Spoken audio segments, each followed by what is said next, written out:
చాలా మంది startups companies start చేద్దాము అనుకుంటారు కదా, ఇలాంటి వాళ్ళు ఎలాంటి ప్రాసెస్ ఫాలో అవ్వాలి?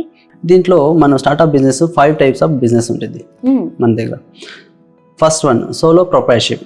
Next coming to the next type of startup business partnership. Third type private limited company, LLP అంటారు, limited liability partners. OPC 1 person company.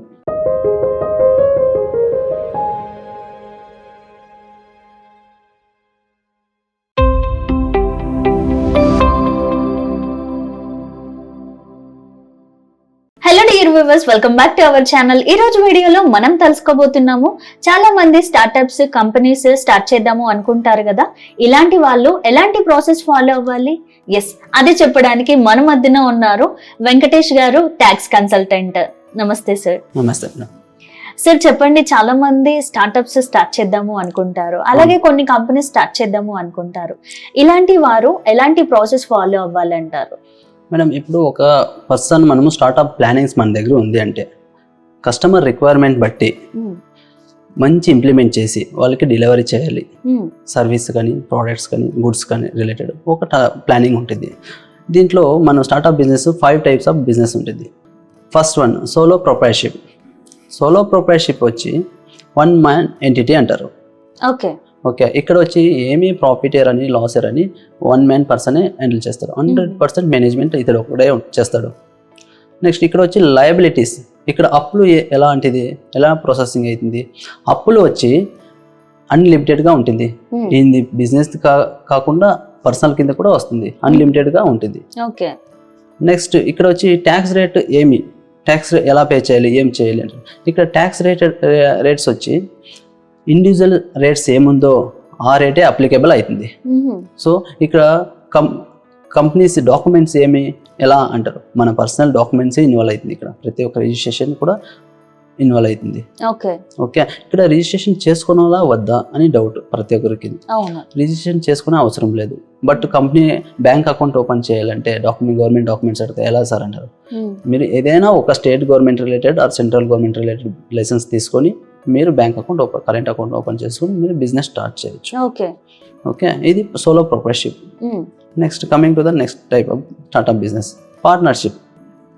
Partnership అంటే 2 or more person కలిసి బిజినెస్ చేస్తూ ఉన్నామంటే, లైక్ మీరు ఒక బిజినెస్ చేస్తూ ఉన్నామంటే మనం ఇద్దరి మధ్య ఒక డీడ్ రిజిస్ట్రేషన్ చేసుకోవాలి. ఆ డీడ్ అంటే bond between both the partners మధ్య ఒక డీడ్ రిజిస్ట్రేషన్. ఆ డీడ్ రిజిస్ట్రేషన్ చేసుకున్నాలా వద్దా అని అందరికీ కన్ఫ్యూజన్. మన దగ్గర ఇమ్మూవబుల్ అసెట్స్ ఏమైనా ఉంది అంటే కంపల్సరీ రిజిస్ట్రేషన్ చేసుకోండి. ఎలా అంటే లీగల్గా ముందరికి స్ట్రాంగ్గా ఉంటుంది రిజిస్ట్రేషన్ చేసుకోండి.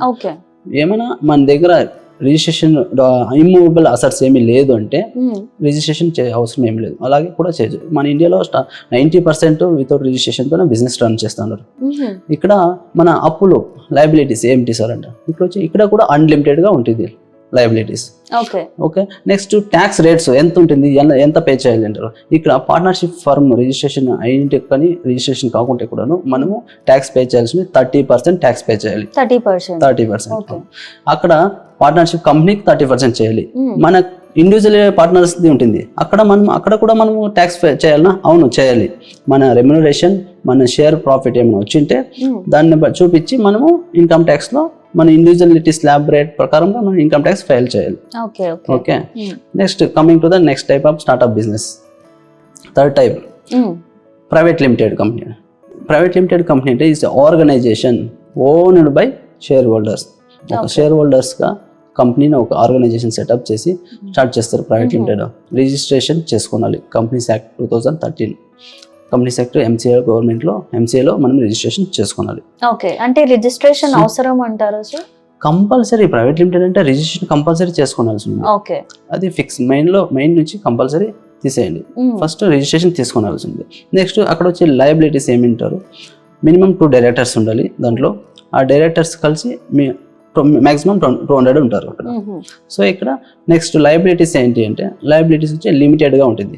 ఓకే, మన షేర్ ఎంత ఉందో అంతే లయబిలిటీస్ ఉంటుంది మన దగ్గర. ఇక్కడ ట్యాక్సెస్ వచ్చి same based on turn over base మీద ఉంటుంది. Mhm. లైక్ 22, 25, 30 ఇలా ఉంటుంది. Based on Okay. Turn over base మీద ఉంటుంది. దీని బట్ల ప్రైవేట్ లిమిటెడ్ బట్ల యాక్చువల్లీ ఇది పెద్ద ప్రాసెసింగ్ రిజిస్ట్రేషన్. సో దీని బట్ల నెక్స్ట్ వీడియోలో చాలా డీప్ డిస్క్రిప్షన్ ఇస్తాను, Okay. దాన్ని చూడండి. Yeah. నెక్స్ట్ ఎల్ఎల్పి అంటారు, లిమిటెడ్ లయబిలిటీ పార్ట్నర్స్. ఇక్కడ సేమ్ ఈక్వల్ టు పార్ట్నర్షిప్ ఎలాగో అలాగే, బట్ ఎంసీఏలో మనం రిజిస్ట్రేషన్ చేసుకోవాలి. ఇది కూడా 2 or more పర్సన్ కలిసి మనం బిజినెస్ స్టార్ట్ చేస్తాం. అక్కడ ఎల్ఎల్పి లిమిటెడ్ కింద మనం రిజిస్ట్రేషన్ చేసుకొని ఒక అగ్రిమెంట్, పార్ట్నర్స్ మధ్య ఒక అగ్రిమెంట్ చేసుకుంటాము. అగ్రిమెంట్ చేసుకుని నెక్స్ట్ ఇన్కార్పొరేషన్ చేసుకుంటాం కంపెనీ. అక్కడ మనకి సర్టిఫికేట్స్ ఆఫ్ ఇన్కార్పొరేషన్ సర్టిఫికేట్స్ వస్తుంది. కంప్లీట్ ఎంసీఏలో మనం రిజిస్ట్రేషన్ చేసుకోవాలి. అక్కడ లయబిలిటీస్ ఎలా సార్ అంటారు, అక్కడ కూడా మనకి లిమిటెడ్గా ఉంటుంది. అంటే మనం గవర్నమెంట్లో ఎంసీఏలో రిజిస్ట్రేషన్ చేసుకున్న తర్వాత అక్కడ మంది షేర్స్ ఉంటుంది, అక్కడ వచ్చి లిమిటెడ్గా ఉంటుంది. ఓకే. ఓకే. నెక్స్ట్ అక్కడ ట్యాక్స్ ఎంత ఉంది, అక్కడ కూడా 30%. ఇక్కడ పార్ట్నర్షిప్కి ఎల్ఎల్పికి ఏం తేడా అంటే, లైక్ అక్కడ లిమిటెడ్గా ఉంటారు మెంబర్స్ పార్ట్నర్స్, ఇక్కడ వచ్చి అన్లిమిటెడ్గా ఉంటారు. Okay. Okay. Okay. Next coming to the next type of startup business, OPC, 1 person company, 1 man entity కూడా అంటారు.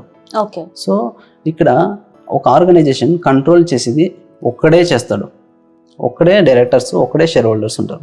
బట్ వాళ్ళకి nominees compulsory, nominee compulsory registration చేయాలి. నెక్స్ట్ వాళ్ళ యొక్క ఎంసీఏలోనే ఎంసీఏ గవర్నమెంట్లో మనం ఎంసీఏ పోర్టల్లో మనం రిజిస్ట్రేషన్ ఇన్కార్పొరేషన్ చేసుకోవాలి కంపెనీ. నెక్స్ట్ లయబిలిటీస్ ఎలా సార్, ఇక్కడ లయబిలిటీస్ ఎలా ఉంటుంది, లయబిలిటీస్ కూడా లిమిటెడ్గా ఉంటుంది. ఇక్కడ ఈక్వల్ సిమిలర్ టు ప్రైవేట్ లిమిటెడ్గా ఉంటుంది. సో ట్యాక్స్ రేట్ కూడా మనము 30%, 25%, 22% based on turn over base మీద దీన్ని కూడా ట్యాక్స్ పే చేయాల్సి ఉంటుంది. ఓకే. సో ఇలాంటి చాలా 5 types ఆఫ్ ఉంది. స్టార్ట్అప్ బిజినెస్ వాళ్ళకి చాలా కన్ఫ్యూజన్ ఉంటుంది, ఎలా చేయాలని. ఇక్కడ మనం ఒక్కరే ఉన్నామా, వెదర్ 1 solo proprietorshipలో స్టార్ట్ చేసుకుంటాం. ఓకే. లేదు ఇంకా కొంచెం అడ్వాన్స్గా ఉండాలి మనకి అంటే 1 person కంపెనీతో వెళ్తాం, ఇన్కార్పొరేషన్ చేసుకొని మేము రిజిస్టర్ చేసుకొని స్టార్ట్ చేస్తాం. లేదు నాతో నా ఫ్రెండ్ ఉన్నారు, నా ఫ్యామిలీ మెంబర్స్ కలిసి మేము బిజినెస్ చేస్తాము అంటే పార్ట్నర్షిప్ ఫర్మ్ వితౌట్ రిజిస్ట్రేషన్ కూడా చేసుకొని మీరు పోవచ్చు. లేదు ఇంకా మాకు ఇంకా అడ్వాన్స్ కంప్లైంట్స్గా ఉండాలంటే ఎల్ఎల్పి కూడా ఉంది. ఇంకా మంచి కార్పొరేట్ లెవెల్లో పోవాలంటే ప్రైవేట్ లిమిటెడ్. ఆ ప్రైవేట్ లిమిటెడ్ 2 డైరెక్టర్స్గా ఉంటారు, కలిసి మనం ప్రైవేట్ లిమిటెడ్ ఇన్కార్పొరేషన్ చేసుకొని బిజినెస్ స్టార్ట్ చేయొచ్చు. ఇలా 5 types ఉంటుంది. మీకు ఏది కావాలో అది ఇష్టం పడి మీరు సెలెక్ట్ చేసుకోండి. Yeah, so great sir. So చాలా మందికి అంటే స్టార్ట్అప్స్ స్టార్ట్ చేయాలి అన్నా కూడా ప్రాసెస్ అనేది కొంచెం క్లారిటీ ఉండదు. సో మీ మాటల్లో అయితే కంప్లీట్ క్లారిటీ అయితే వచ్చింది నాకు. యా, మన వ్యూవర్స్ కి కూడా చాలా అర్థమై ఉంటది. I hope. Thank you so much. Thank you. చూసారు కదా వ్యూవర్స్, ఇలాంటి మరిన్ని ఇంట్రెస్టింగ్ వీడియోస్ తో మేము మీ ముందుకు రాబోతున్నాము. అంతవరకు యూనిక్ టాక్స్ ని సబ్స్క్రైబ్ చేసుకోండి. నమస్తే.